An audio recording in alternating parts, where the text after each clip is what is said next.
Assalamualaikum warahmatullahi wabarakatuh. Nama saya Fikri Syahputra Muhtar dari program studi Sistem Informasi dengan NPM 183112700650089. Jadi di video kali ini saya ingin menjawab atau menyelesaikan soal UAS dari mata kuliah Pengembangan Sistem Informasi dengan dosen yaitu Bapak Dr. Agung Triayudi. Sebelumnya apa kabar Pak? Semoga Bapak baik sekeluarga selalu dalam lindungan Yang Maha Kuasa. Semoga sehat-sehat terus. Langsung aja kita ke soal yang pertama. Soal yang pertama yaitu sebutkan satu software di sekitar kalian dan jelaskan proses pembuatannya. Jadi di sini saya ingin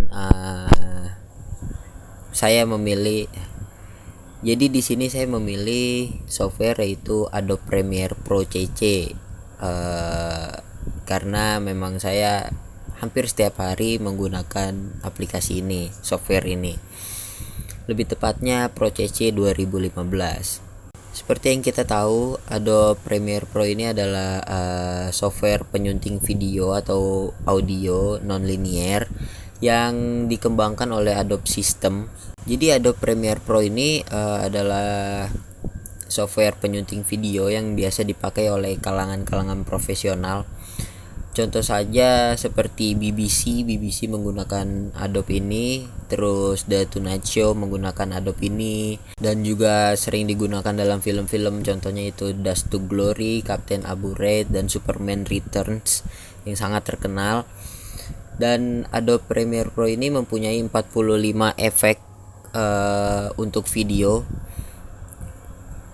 yang mana 3 diantaranya itu memerlukan VGA yang tinggi seperti AMD atau Nvidia untuk mendukung dan agar lancar seperti itu.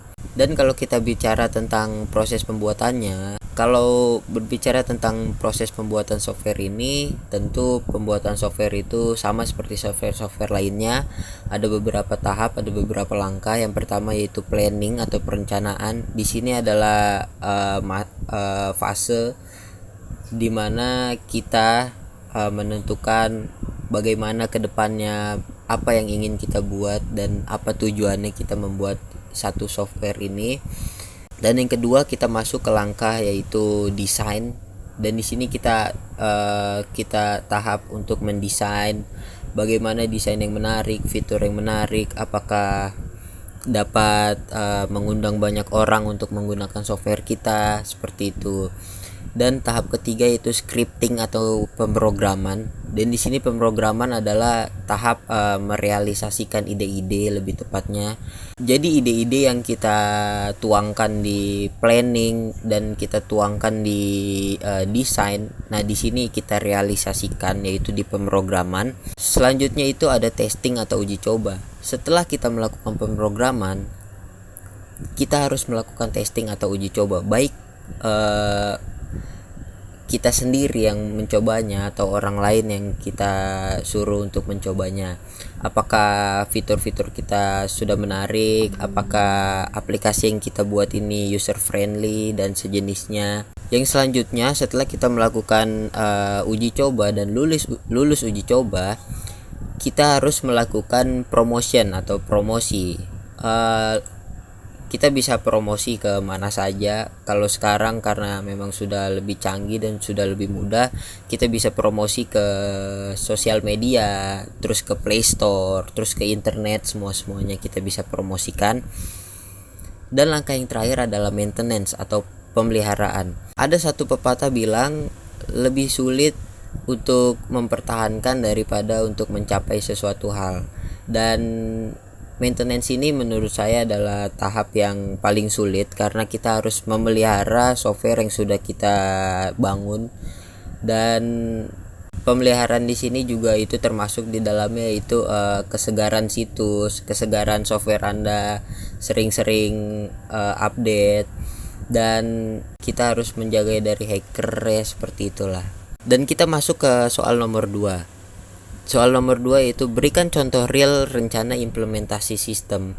Jadi di sini saya mengambil contoh dari PT Internusa Tambang yang melakukan pelatihan terhadap karyawan-karyawannya tentang input data ekspor impor dan yang bertujuan untuk mempermudah karyawan-karyawan mereka dalam proses penginputan data secara manual yang sering terjadi kesalahan, dan itu diganti dengan komputerisasi seperti itu. Jadi melakukan software ekspor impor barang yang meliputi sorting, update dan lain-lain seperti itu. Dan implementasi sistem ini mempunyai beberapa hal-hal pokok.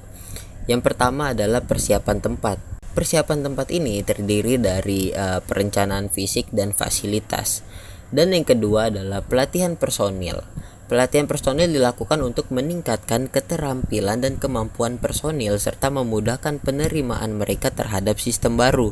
Dan di sini ada beberapa kelompok orang-orang atau kelompok-kelompok yang harus diberikan pelatihan. Yang pertama yaitu personel teknis, dan ini harus banget, personel teknis ini harus.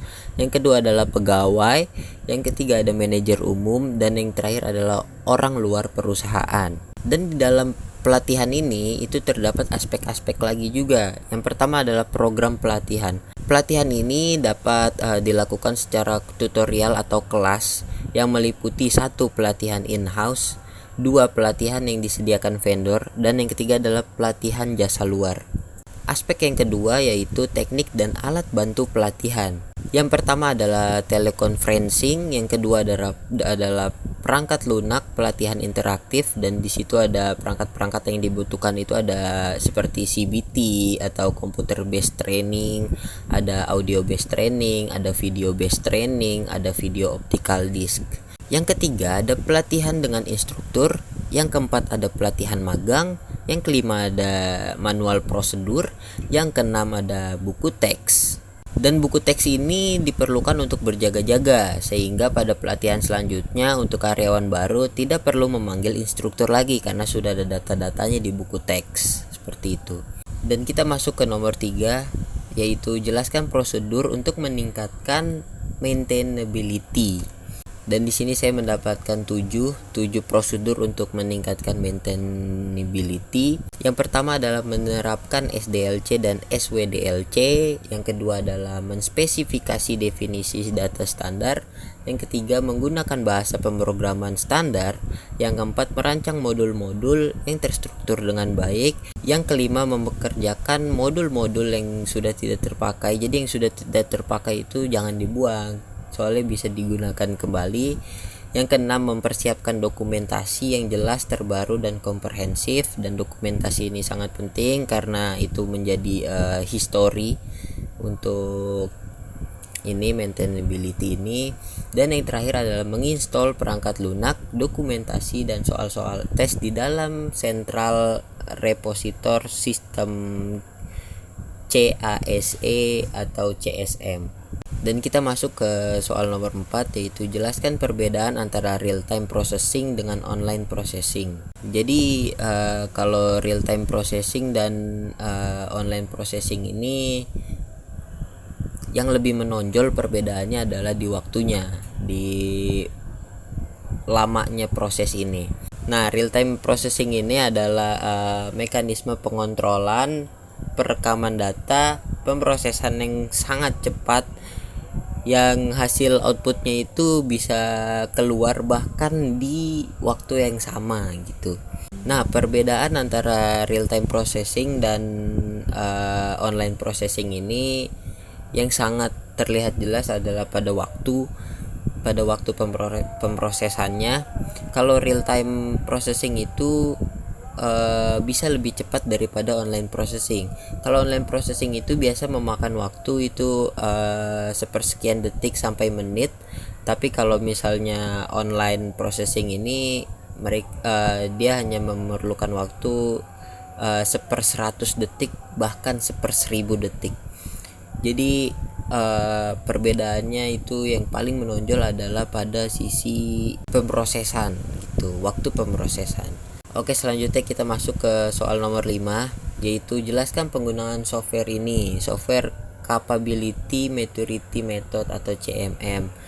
Jadi CMM ini adalah model kematangan kapabilitas.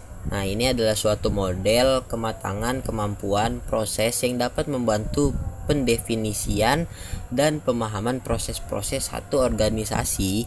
Pengembangan model ini dimulai pada tahun 1986 oleh SEI, Software Engineering Institute, Departemen Pertahanan Amerika Serikat di Universitas Carnegie Mellon di Pittsburgh, Amerika Serikat. CMM ini awalnya ditunjukkan sebagai suatu alat untuk secara objektif menilai kemampuan kontraktor pemerintah untuk menangani proyek perangkat lunak yang diberikan. Nah, CMM ini memiliki beberapa ciri-ciri yang dapat kita ketahui. Yang pertama itu biasanya CMM itu proses pengembangan dari satu organisasi disederhanakan dan dideskripsikan dalam wujud tingkatan kematangan dalam jumlah tertentu. Yang kedua adalah tingkatan kematangan tersebut dicirikan dengan beberapa persyaratan tertentu yang harus diraih. Yang ketiga, tingkatan-tingkatan yang ada disusun secara sekuensial, mulai dari tingkat inisialisasi sampai pada tingkat akhiran. Dan yang terakhir adalah selama pengembangan, sang entitas bergerak maju dari satu tingkatan ke tingkatan berikutnya tanpa boleh melewati salah satunya, melainkan secara bertahap dan berurutan. Jadi mungkin segitu saja yang bisa saya sampaikan dan yang bisa saya jawab. Kurang lebihnya mohon dimaafkan. Wabillahi taufik walhidayah. Wassalamualaikum warahmatullahi wabarakatuh.